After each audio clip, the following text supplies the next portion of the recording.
Welcome to the Voters for Jobs Victory Training class by Dale E. Harris, copyright 2012 by Dale E. Harris. Much of this material is drawn from three of my books, Jesus Christ World Utopia, with copyright 1983, Quest for Love, copyright 1991, and Self-Transformation Psychology, How to End Human Suffering, with copyright of 1999.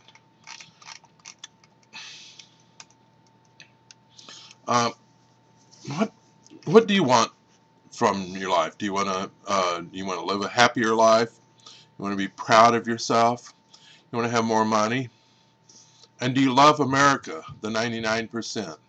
And do you want to end USA unemployment? If you answered yes, then this class is for you. This class teaches keys to what you need. See www.votersforjobs.com. Here's a basic outline of the class content. How to be free and be happy. How to be proud of yourself. How to end almost all unemployment. How to be popular and recruit others. How to save America and the world. The divine right of the people. The keys to victory, which are goals, strategy, tactics, and training. Your freedom versus brainwashing liars. And teach others to save America. Okay, to be free and happy. To be happy, you must know what happiness is, know the keys to obtaining happiness, work in the pursuit of happiness.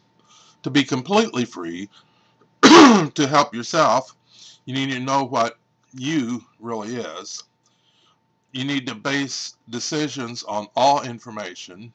You need to know the barriers to your freedom, and you need to hold the keys to your freedom.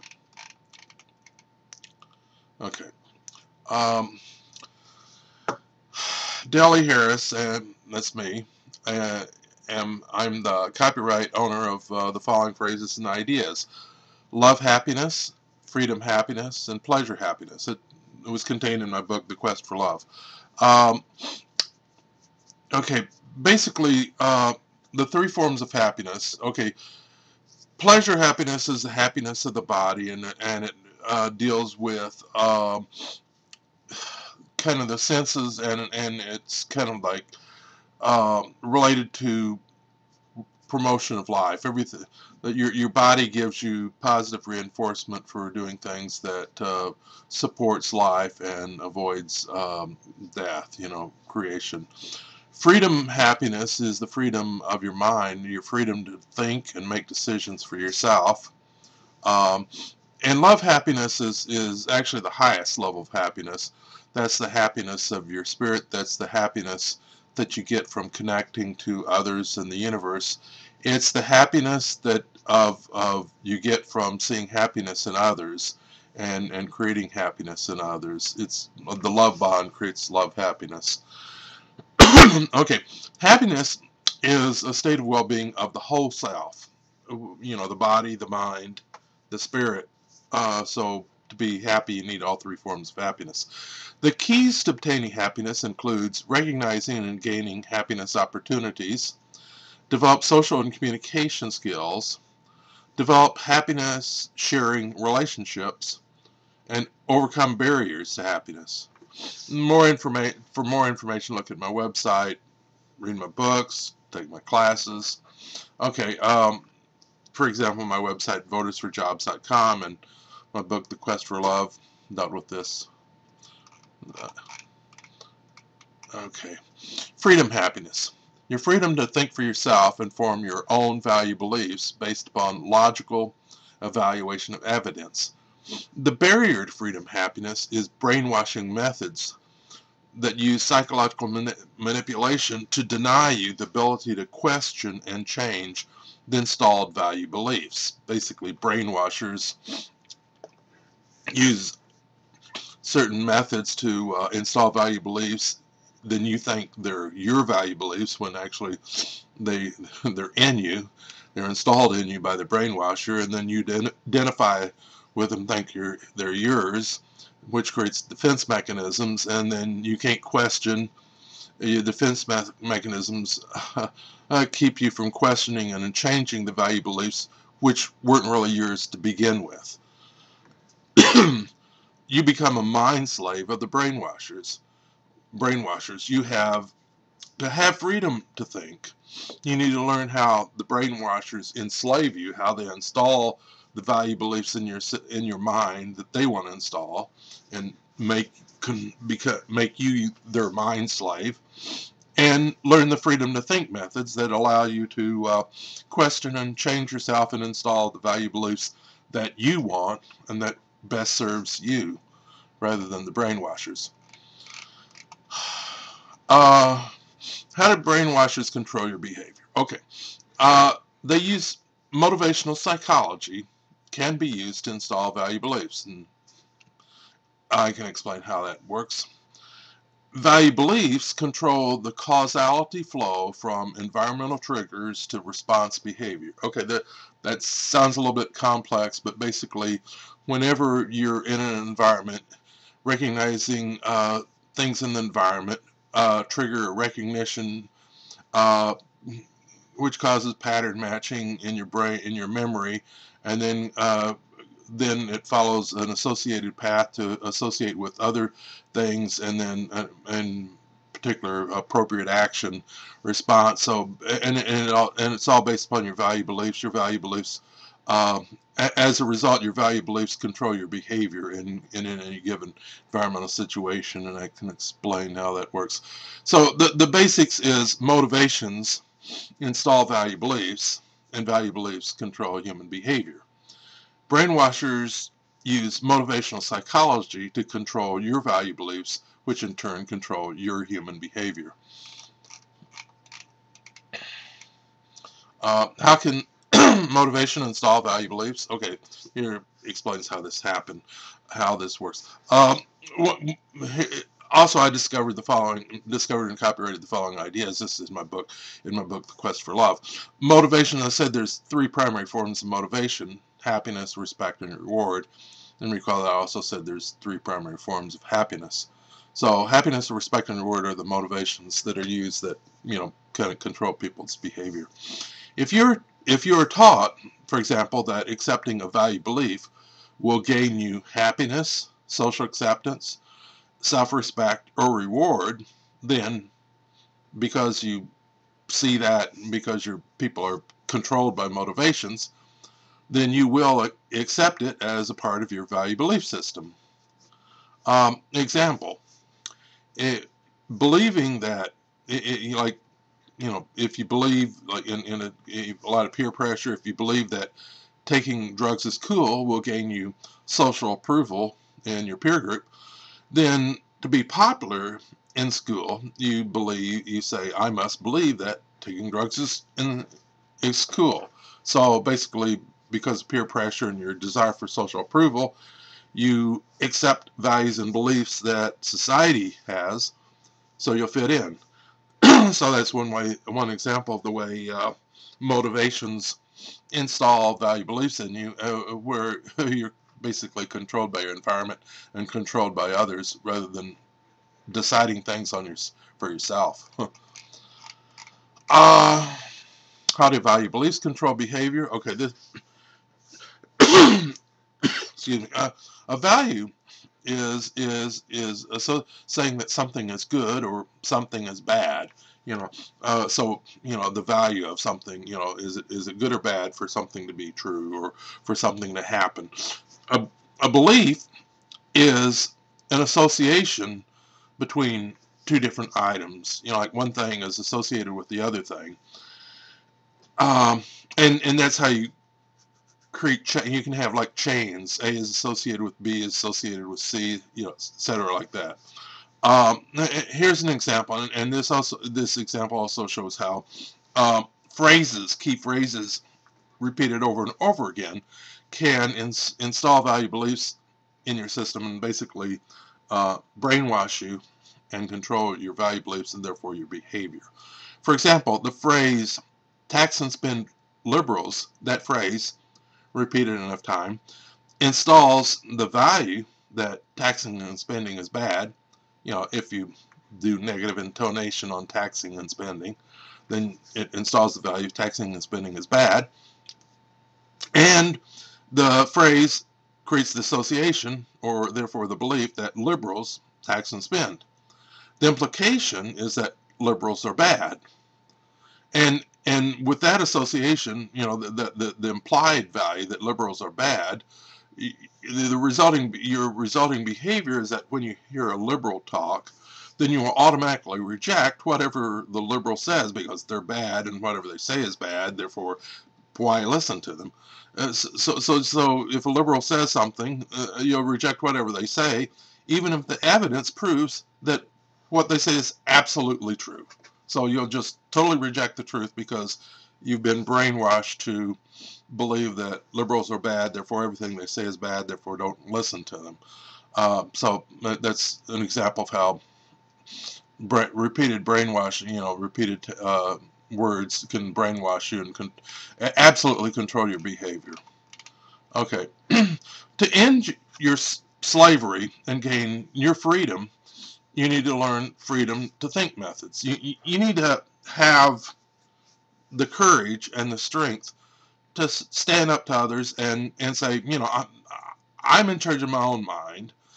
I'm in charge of my own value beliefs. I'm gonna form my value beliefs by thinking about them, looking at the evidence, and looking at what's in my own self-interest, what value beliefs are best to live by.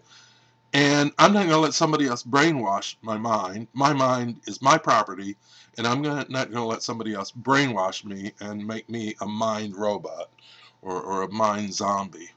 Okay, and for example, you say to the brainwashers, I will believe what the evidence proves is true, not what you pressure me into believing, or manipulate me into believing, or motivate me into believing by using psychological brainwashing techniques.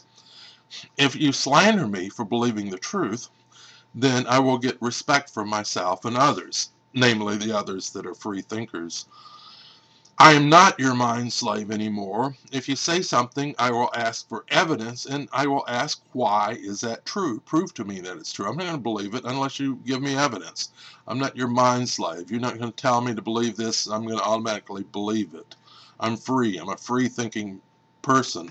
I'm free to think and believe the truth. I'm free to think for myself. I'm free to form my own value beliefs.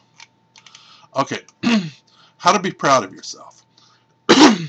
It takes courage to reject popular beliefs because it can cost you social acceptance. It takes honesty and humility to seek to know the truth, even if it reveals faults in your opinion. So basically what I'm saying to you is congratulations for having the courage, the honesty, and the humility to seek to know the truth. Be proud of yourself for those virtues. If you have the courage to stand up to brainwashers and social pressure and seek to know the truth, no matter, even if it costs you slander and social rejection, then that's a great deal of courage, and you should be proud of yourself for that. Seeking the truth will make you free to think. Jesus said, "Truth will make you free." Well, seeking to know the truth will make you free to think, free to think for yourself. Overcome slander from brainwashers and with respect for yourself and from other free thinkers. So you overcome peer pressure, social acceptance, and slander from brainwashers by your own self-respect and also getting respect from other free thinkers who also believe that people should be free to think for themselves, form their own value beliefs, and that their mind is their own property, not the properties of the brainwashers, and not the property of society that wants to force you to have the same social values everyone else does, but rather you should be free to form the social values that are best, that are true. Okay. Respect. Excuse me. You should respect the good in yourself and in others. I discovered and copyrighted the following spiritual model, which I call life orientation in my book. Well, actually, a couple of my books. For Jesus Christ, World Utopia, and also in my last book on self-transformation psychology. Uh, and this spiritual model basically explains the basic model of the spirituality of people in terms of good and evil. Basically, I broke things into 4 parts. I said there's four segments. There's the good of self. There's the evil of self. Okay, the good of self, the evil of self, there's the good of other, and the evil of other. Notice there's good and there's evil, there's self and other, and the basic life orientation of a person is, where do they draw the line? Where do they see the division? Some people draw the line and say, well, the division in reality is between self and other. Others will divide the line and say, no, the division in reality is between good and evil. The question is, where do you draw the line? What do you view as you? What do you identify with? And what do you reject? What do you call the real you, and what do you call the real not you? Like, do you say, I'm going to be on my side, including evil on my side, or you say, am I going to be on the side of good, which means I'm going to reject the evil in myself and I'm going to accept the good in others? That's the basic, life orientation. 2 types of people: the people that are motivated by self and those by good. And the basic question is, are you on the side of self, or are you on the side of good? In a conflict between the evil of self and the good of other, do you side with the evil of yourself or the good of other? Do you seek the victory of the evil in you over the good in others, or the victory of the good in others over the evil in you?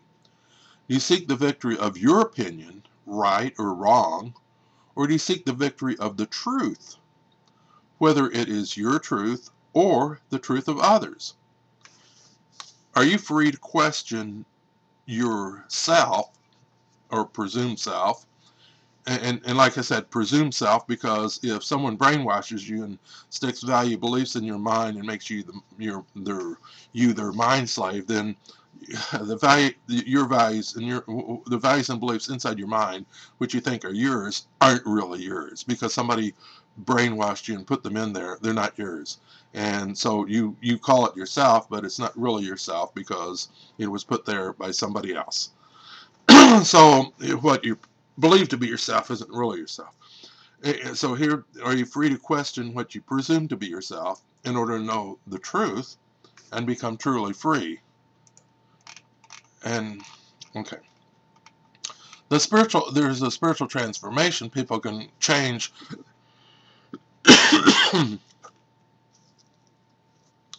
Excuse me. People can change from being self-other people into becoming good evil people. This basic idea is from my book, Jesus Christ, World Utopia, that concept. Okay, enlightenment, oneness, and rebirth come from knowing you are not the self, or your presumed self, what exists inside you.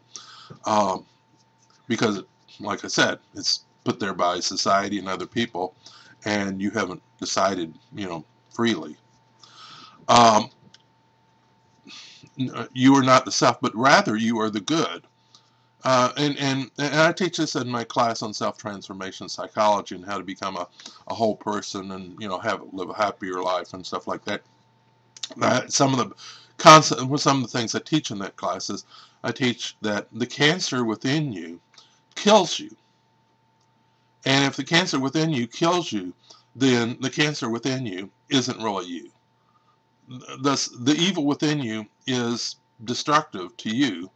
And so the evil within you isn't really you, not in the truest sense of the word. And at the same time, the air without you gives you life. When you take a breath, if you don't take a breath, in a few minutes' time, you're going to die. So the air outside of you is the source of your life. And if the air without you is the source of your life, and you can't live without air, then the air around you is a part of you. It's an essential part of you. So so basically it is you.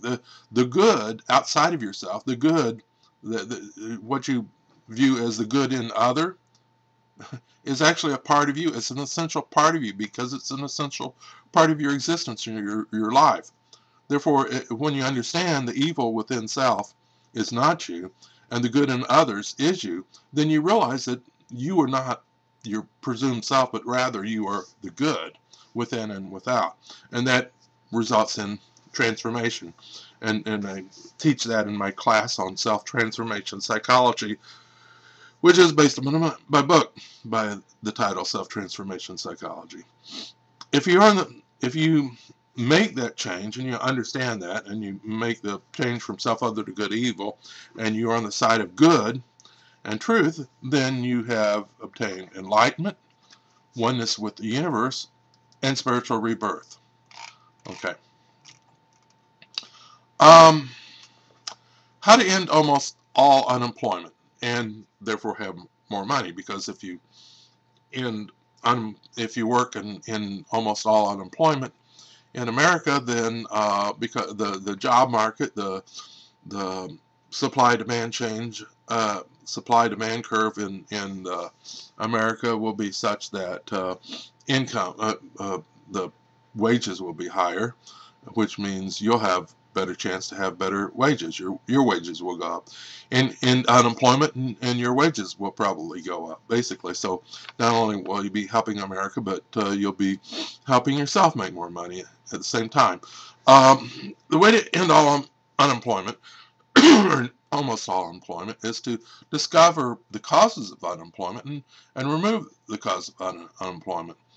And in order to do that, we'll look at economic engine model of the nation. Okay, and all right.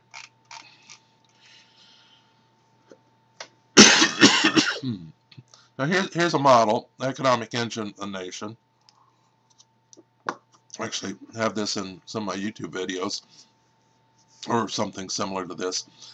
Basically, this is how the economy works, and I think every voter in America must know this, because if you don't know this and you don't understand how the economy works, when politicians say we're going to do this or do that and it's going to help create jobs, then how do you know? And if you don't know, then you don't know who's telling you the truth and who's lying to you, and so you can't vote intelligently. You can't make the right decision. So basically, every voter really needs to understand this economic model and how the economy works, so they can know what politicians are actually helping them and what politicians are lying to them and just stabbing them in the back, basically. The way the economy works, notice there's basically a cash flow. The system is a cash flow between various parts. There's a product market where consumers buy things from businesses. There's a labor market where businesses buy work from workers. And the cash flow works basically like this. The consumer spending creates business income. And business income, the income of businesses, this is a simplified model. Basically, there's three things. One, it can be spent on worker wages. Another, it can be spent on expenses, and the other is it can be offshored spending, like purchasing products offshore rather than inshore. This expenses includes the cost of the business and buying supplies inshore rather than offshore. Then worker wages become, the workers are consumers, therefore worker wages become consumer income. Consumer income, there's, in the simplified model, there's a couple things it can do. One, it can turn around, it can be spent and be consumer spending, or it can be expenses, like, if you have to pay mortgage, you have to pay, your insurance, et cetera, et cetera. So that's basically how it works. Basically, cash flow is the lifeblood of the system. That's what grows the economy and creates jobs. And consumer spending is the heart. Consumer spending is the biggest thing that creates cash flow in the system. In addition to slightly expanding the model, is there's something government spending can be income for either businesses or consumers. For example, unemployment benefits gives monies to the consumers and therefore is consumer income, which can turn into consumer spending and can create cash flow, which creates jobs.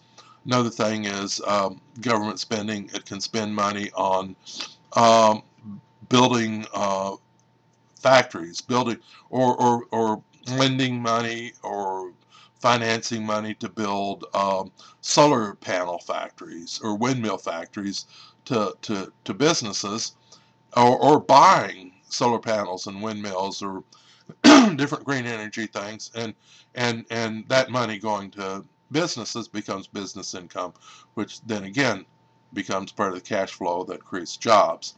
Um, Notice that if you want to create jobs, you want to increase cash flow, and there's certain things you want to reduce. Um, One thing is you want to reduce expenses. And how can you reduce expenses? Well, for example, insurance, credit cards and mortgage rates. That's an expense. And insurance, cost of insurance. If you could reduce credit card rates, mortgage rates, and various costs and cost of healthcare insurance, then reducing expenses would mean more of the less of the consumer income will go to expenses and more will go to consumer spending. And therefore, more flow and therefore more jobs. So, well, how can you do that? One way of doing that is having government regulations to limit the cost of the level, the mortgage rates and the credit card rates and the insurance rates. So government regulations can reduce consumer expenses and therefore create jobs through more flow. Um, the, the other thing is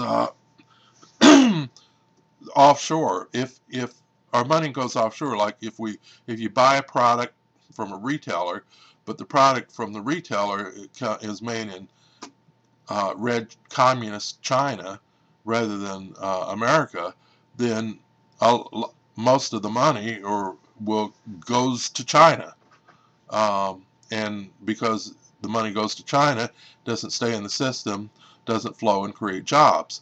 Basically, if we're offshoring, if most of our products is offshore, then our system is leaking money to China.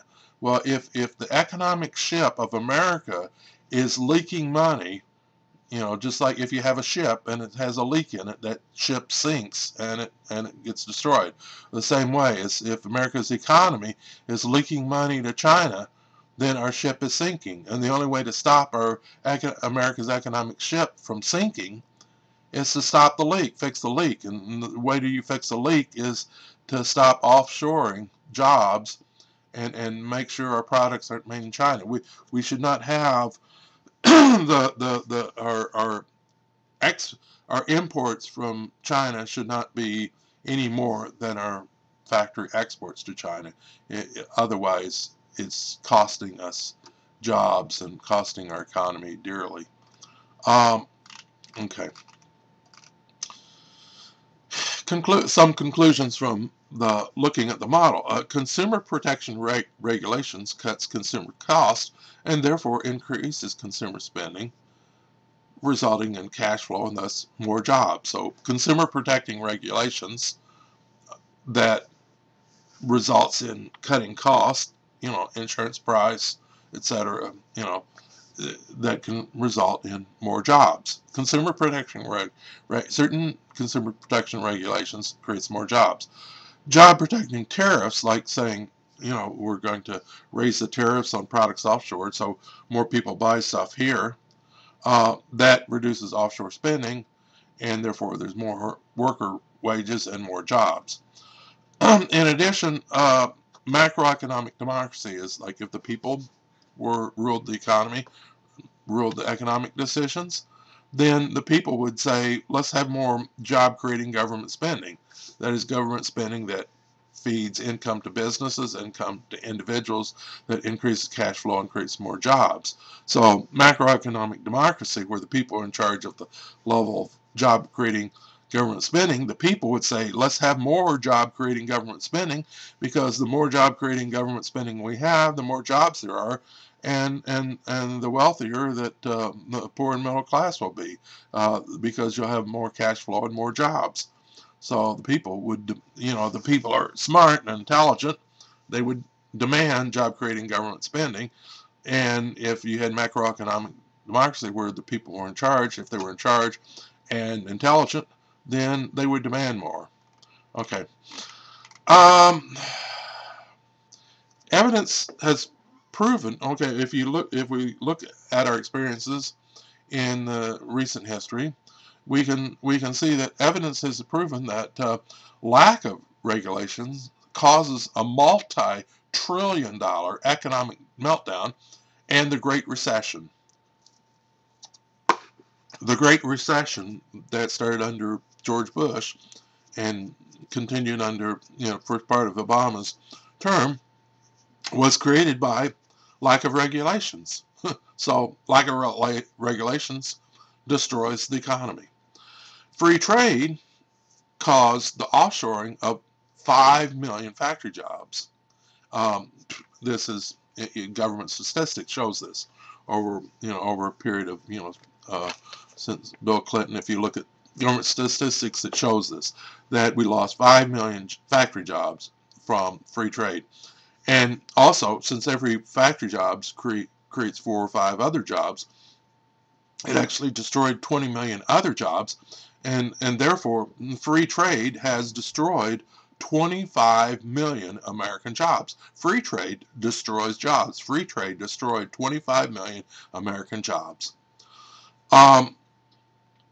Also, centralized wealth capitalism, or capitalism, economic dictatorship capitalism, where the radical super rich are the economic dictators of the company, or where you have monopolies and you don't have small businesses that are really free to compete. Anyway, whatever label you put on there. Centralized wealth capitalism, where few people have all the money, causes a massive increase in poverty and homelessness. That's just the facts. Thus, unregulated free trade capitalism is a failed economic system that destroys jobs. Okay. Economic science and evidence proves that the key to quickly ending almost all unemployment is to replace the failed system of unregulated free trade capitalism with a new system designed to create jobs. That includes consumer protection regulations that will cut consumer costs and therefore increase consumer spending and therefore create more jobs. Job protecting tariffs, that is tariffs on low wage imports, so that we get our jobs back and create 25 million more jobs. And macroeconomic democracy, that is where the people have the power to say we're going to have more job creating government spending. That change would end almost all unemployment, and it would do so within 1 or 2 years. I mean, if you could bring back 25 million jobs and the millions of other jobs, from government spending, job creating government spending, and cost reduction from protection, you bring back 25 million jobs and millions of other jobs, basically you're going to get rid of almost all unemployment. And it would happen within 2 years, maybe even 1 year, if it was aggressive enough. Okay, so basically you could end almost all unemployment in America, and you could do it within 1 or 2 years, So it would be easy. Just make these changes and it would happen. And if the voters wanted almost all unemployment in America to be ended, then they would demand job protection regulations or consumer protection regulations, which would generate jobs, job protecting tariffs, and macroeconomic democracy, so that there'd be far more job creating government spending. Okay. Um, Here, how to be popular and recruit others. Okay. It's some people have, like, emotional barrier, or anything you do, you know that you haven't done before. There's always apprehensions, to do it, and there's like psychological barriers because you're not sure, you haven't done it yet, and the first time, it's hard, but once you do something, it becomes easier. Um, and so basically, what I'm saying is, the process, in order to save America, we need to recruit America. We need to teach America. We need to teach every voter these truths. Because when voters know the truth and they vote based upon the truth, then voters will elect leaders that will do what will actually, if we want to end all unemployment in America, then we want to know ourselves what will end all unemployment in America, and then demand, and then only vote for politicians that promise to do what will in fact end almost all unemployment in America.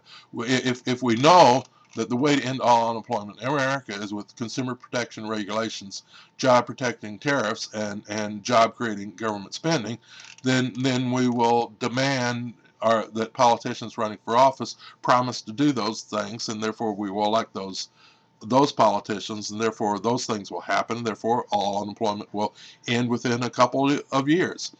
But in order to do that, we need to educate the masses of the people in this country, so that everybody in this country, or at least, maybe 90% of the people in this country, know these facts. Well, how do we get 90% of the people to know the truth, so that America will actually change, make the changes needed in order to quickly end almost all unemployment in America? Well, we've got to train them. We've got to teach them. We've got to teach them this class so that they'll know that. And how do we do that? Well, we as students of this class need to recruit other people to teach this class. Well, how can you do that? Well, uh, motivation. One is knowing that it will help America and it will save America, but the other thing is knowing that you'll get respect for it, and you'll be popular for it, because when people take the class and realize that you recruiting them to take the classes help them and help America, then they'll be grateful to you. And basically, what I'm saying is, in terms of popularity, is when everyone's motivated by motivation, and if people see you as a source of motivation, then you become popular. And happy motivation is happiness, respect, reward. And if you recruiting people to take this class means them taking the class and then seeing that by doing so it's making America better and therefore their lives better, then they'll be grateful. Social change can make the 99% happier and richer, and that's true. Um, you can, and basically you can teach this class in your home or in public as a way of helping save America, and people will be grateful. All right. How to save America and the world. Millions of people taking this class is a first step towards saving America and saving the world from human suffering. To end the three forms of human suffering, and this is my book, Self-Transformation Psychology. I basically said, to end all forms of human suffering, you need to identify what the forms are, and then have a strategy for ending the three forms. And I identified three forms of human suffering. And individually based, society based, and nature based. So in order to end the three forms of human suffering, you need to perfect the value beliefs and spiritual nature of people. When people are changed, then individual based human suffering ends. Second thing you need to do is you need to democratize the political economic system. If you democratize the political economic system where the people are in power of the government and the economy, then you don't have human suffering which is caused by society. Like in a dictatorship, people suffer because the dictator tortures and kills people. If in a dictatorial economy, where the radical super rich own everything and are the dictators of the economy. The dictators offshore people's jobs, create unemployment, cause people to suffer. When the people are rulers of the political and economic system, because it's democratized, then you end human suffering caused by society, the structure of society. Um, and the third thing is you make human society one with nature. When human society and nature are one, then you end society-based or nature-based human suffering, because um, we don't create situations like global warming where we destroy ourselves by destroying nature, for example. Um, by taking and teaching this class, you are helping to move the world one step closer toward salvation from human suffering. Uh, okay, the divine right of the people. In the Declaration of Independence, Thomas Jefferson rejected the idea that the rich and powerful have the divine right to rule over the people. He rightfully asserted that it is not the ruler who has divine right, it is rather the people who have the divine right to live, be free, and seek a good life. Owners and rulers have no rights unless it comes from the people themselves. The people have the right to abolish and replace the political economic system if it does not serve the people. We, the 99%, have the divine right to demand good paying jobs, because an economic system exists only to serve the people, and part of serving the people is providing people jobs. And if the economic system does not provide everyone jobs, and there's massive unemployment, then the economic system is not serving the people, and therefore the people have the right to abolish that economic system and replace it with a new economic system ruled by the people, so that there will be a near zero unemployment rate now and forever. Okay, that's macroeconomic democracy I'm advocating. Okay, in order to make these changes, basically the fight between good and evil, the people who want to create a society where you end the suffering of the human suffering of unemployment, and in order to do that, when you fight an enemy, there's certain tactics. There are a certain system that works, and the system is the four parts of goals, strategies, tactics, and training. Any military operation, any operation at all, it basically uses those 4 points as the methodology for victory.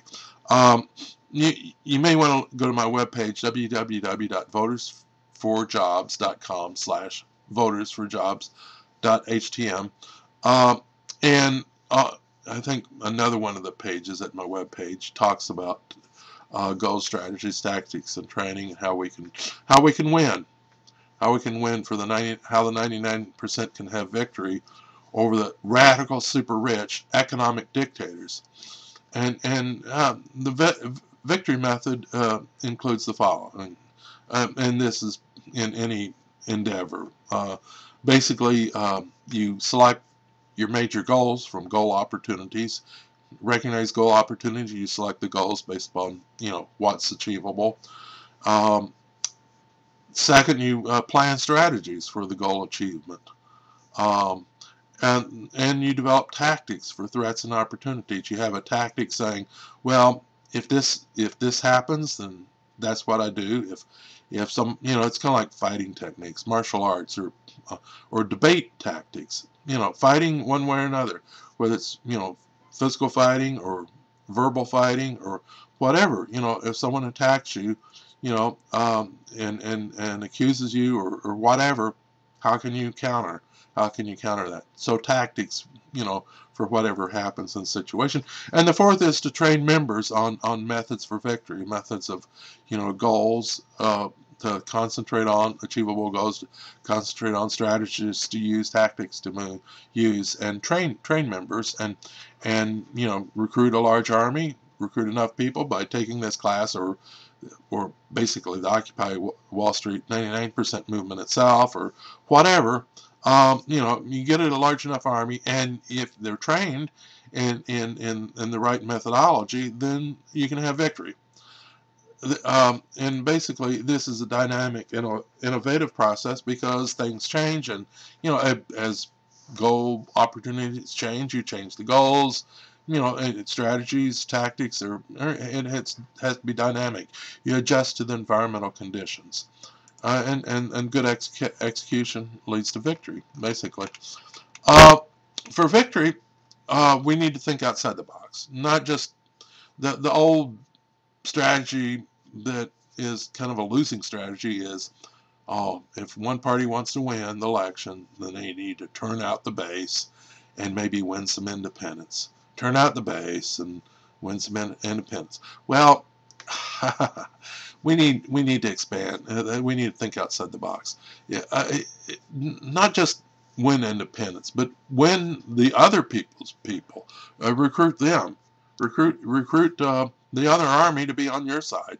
And how can we have to ask the question? How can we have a landslide victory in voter groups that are traditionally conservative voters? If we get conservative voters to vote for us, not just our people, but the other people, then we can have a landslide victory. And I can prove that we can win. You can win Christian voters with biblical arguments, and you can change people. You can show people what the truth is, and when people see the truth and understand it, and then you can get them to support the truth.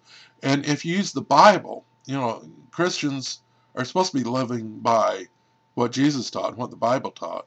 And if you can prove something's true based upon the Bible, then you can convince them, that what you're saying is right.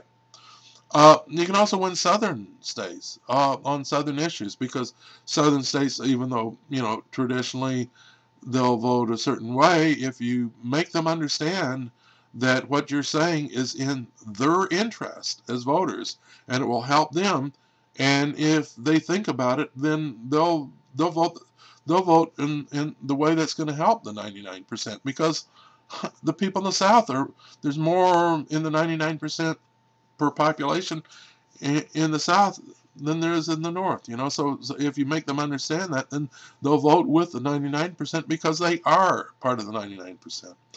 If you understand psychology and issues of the traditional conservative voters, then you can understand how to address their issues and use the psychology of convincing people to win their votes. It's possible. Now, here's an example. Um, um, can you get the votes of Southern white racists? Well, we don't want to appeal to racism, but if we can change them from being racist and change them so they don't vote based upon their racism, but they vote based upon their own self-interest, then you can get their support by changing them and by making them understand, what's in their self-interest. For example, you might run an ad or have a message to the following: the radical super rich have made Southern whites into black slaves by offshoring their factory jobs, destroying their unions, and making them beg for minimum wage jobs held by the poor. They treat the 99% like economic slaves. If you are in the 99%, do not vote the way your rich masters want you to vote. Vote for progressive Democrats to get your factory jobs back through job-creating tariffs and job-creating government spending. Okay, now there'll be people that will say, tariffs, did you say tariffs? Oh my God, there's going to be a trade war. Ha ha ha ha. The thing is, and they'll say tariffs don't create jobs. The truth is, some tariffs do create jobs. I'm not saying tariffs on everything. What I'm saying is tariffs on low wages, tariffs on low wage factory imports. Tariffs on low wage factory imports bring factory jobs back to America. Because if it's cheaper, if tariffs makes it cheaper to produce something here, then they'll produce it here. They produce it here, we get our factory jobs back. Factory factory imports with below minimum wages is a violation of the American minimum wage law. You know, I mean, what's the use of having a minimum wage law if companies can say, oh, you have a minimum wage law, we'll go to another country, we'll pay those workers less than minimum wage because that country doesn't have a minimum wage law. Well, it's a way of getting around our minimum wage law. So we should have a rule that says we will not import anything, at least factory products, if the product is produced by people working for less than our minimum wage. And so they can't export jobs to get around our minimum wage. And if they can't do that, then they'll probably keep the factory here and hire Americans and give us more factory jobs. So that's one thing.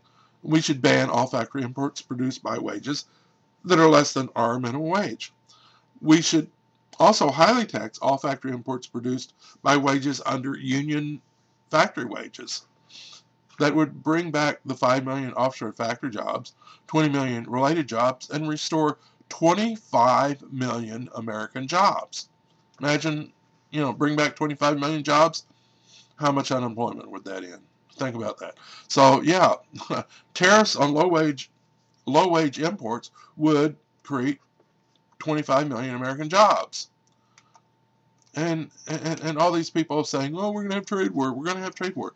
My response to that is this, and you might remember what Patrick Henry said, and I changed it slightly.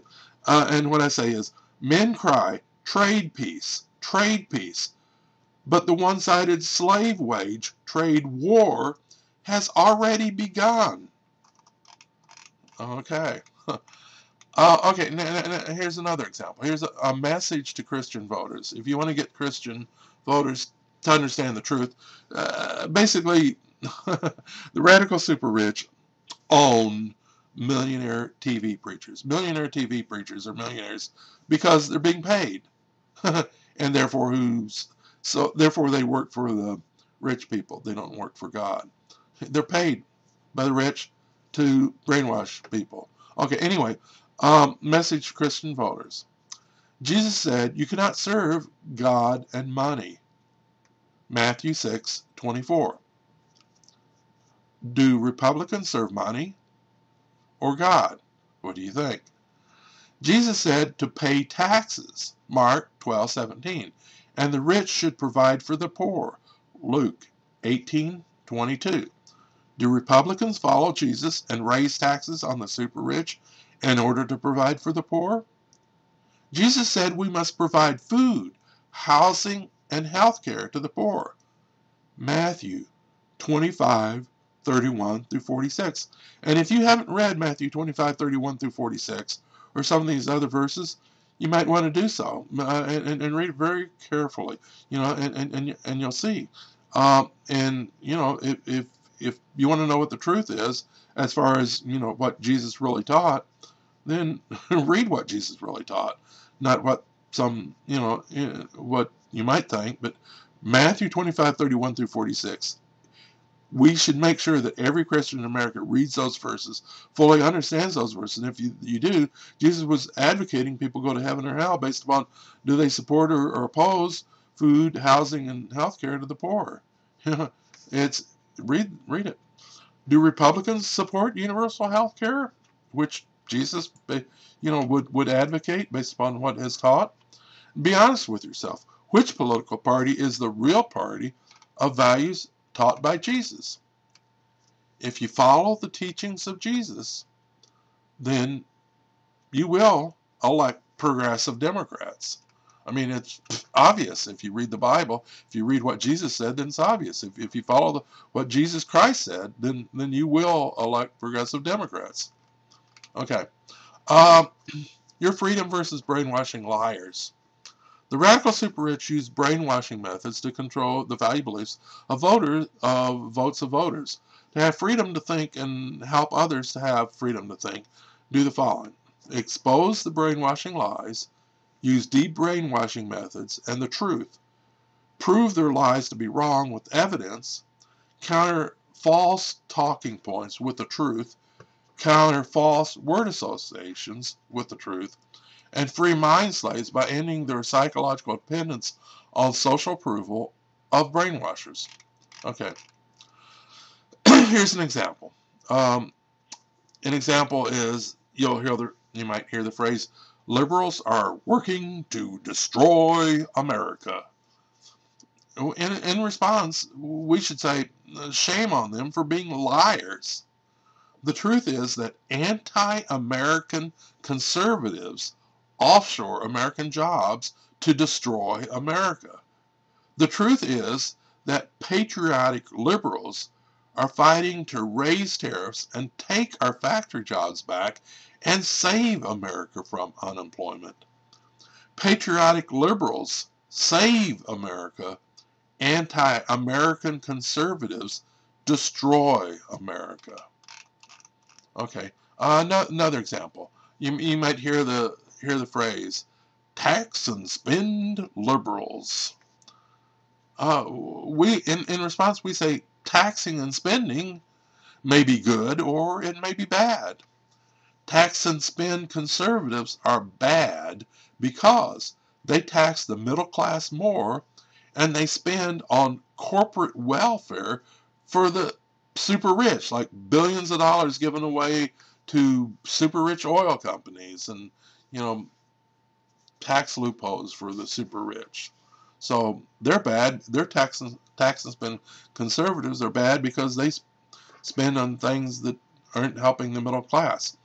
On the other hand, tax and spend liberals are good because they tax the super rich more and they spend on programs that create jobs. They have job creating government spending and feed the hungry, such as food stamps. If you can't find a job, then you can get the government will keep you from starving to death. The Republicans like people to starve to death, but so tax and spend liberals are good because they tax people that can afford the tax, and they spend on things that creates jobs and help the people, the needy.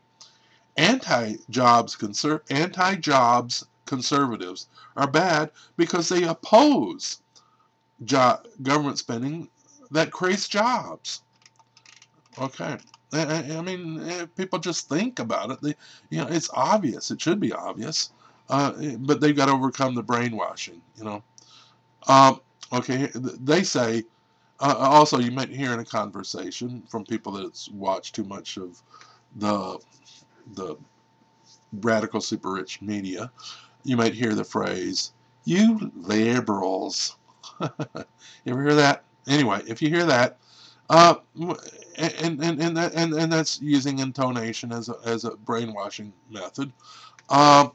If you hear it enough, but what we might respond by saying, "You conservatives," or better is, "You heartless anti-jobs conservatives." We can insult back in language and tone, but to help free people from their brainwashing, ask them the following question. Do you want to always be a mind slave of the radical super rich? Or do you want to have the courage to see the evidence and the freedom to think for yourself and the wisdom to act in your own self-interest rather than being brainwashed to act in the interest of the radical super rich, basically?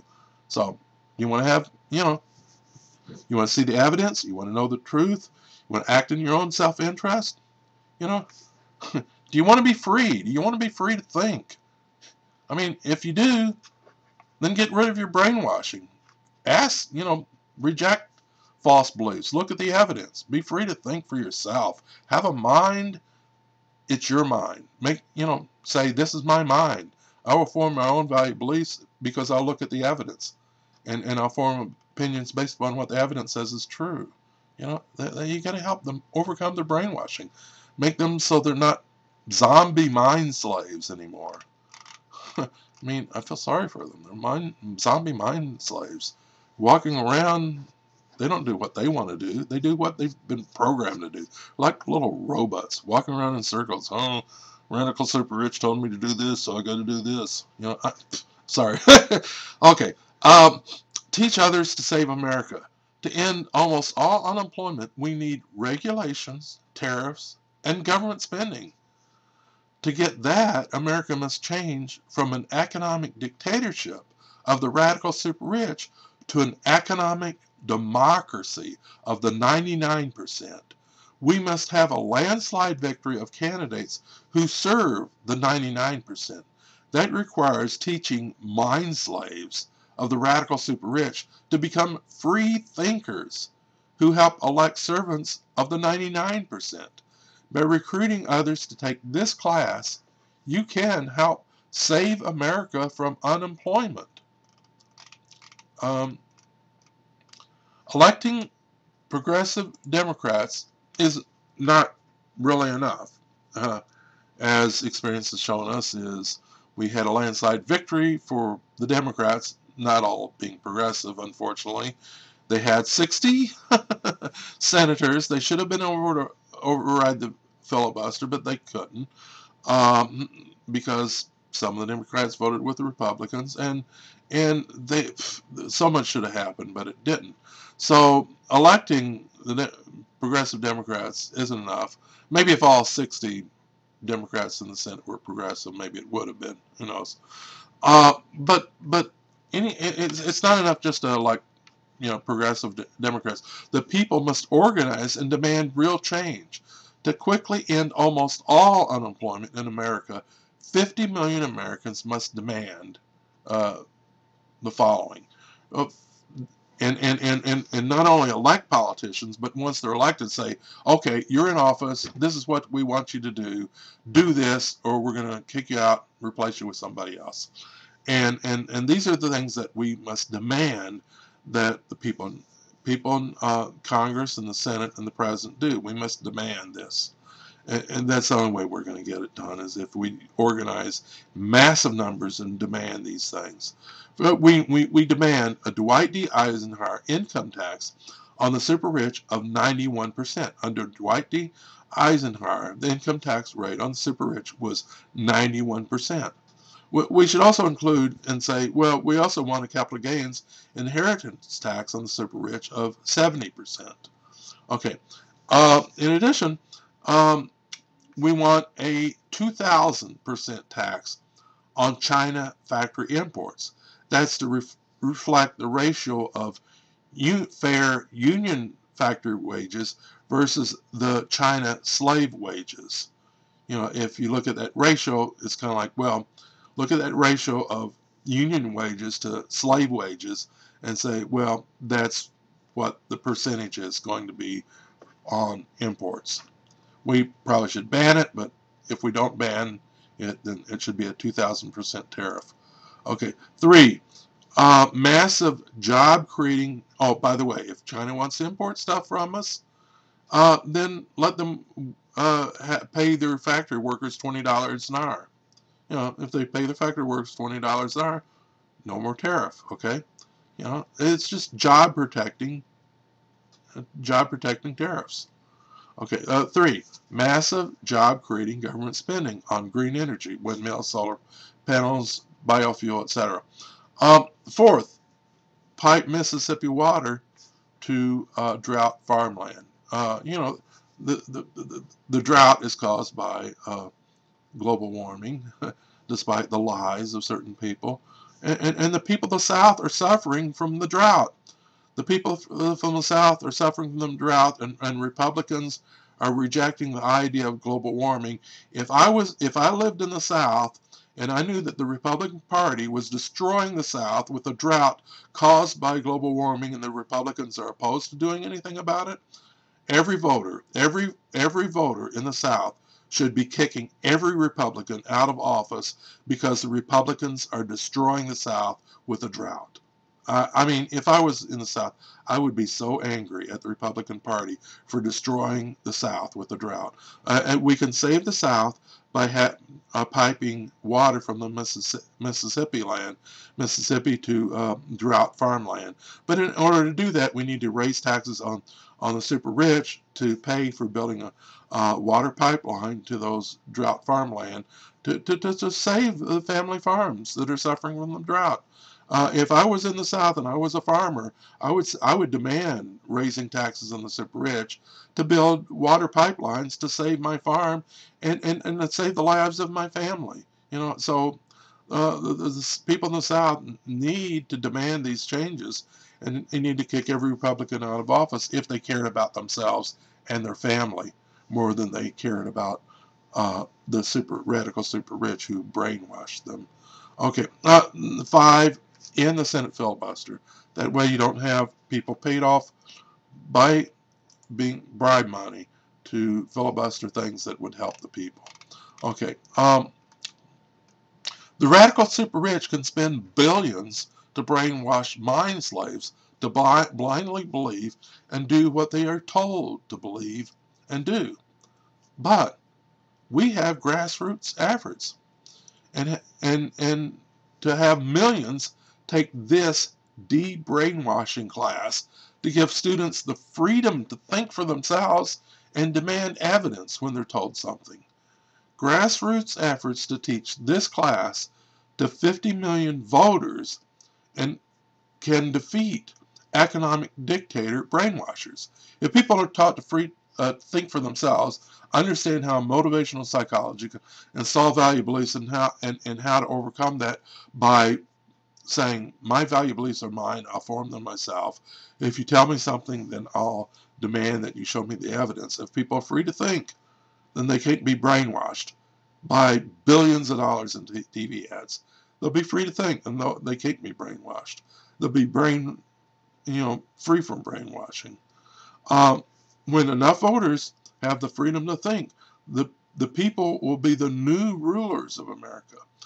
Help save America by downloading, copying, distributing, and teaching this class, so people are no longer brainwashed by the super rich. So people, by being free to think, will act in their own self-interest, which is in the interest of the 99%, and the 99% will be the new rulers of America, and almost all unemployment will end within a couple of years, and the 99% will be better off, by teaching this class and teaching people to be free.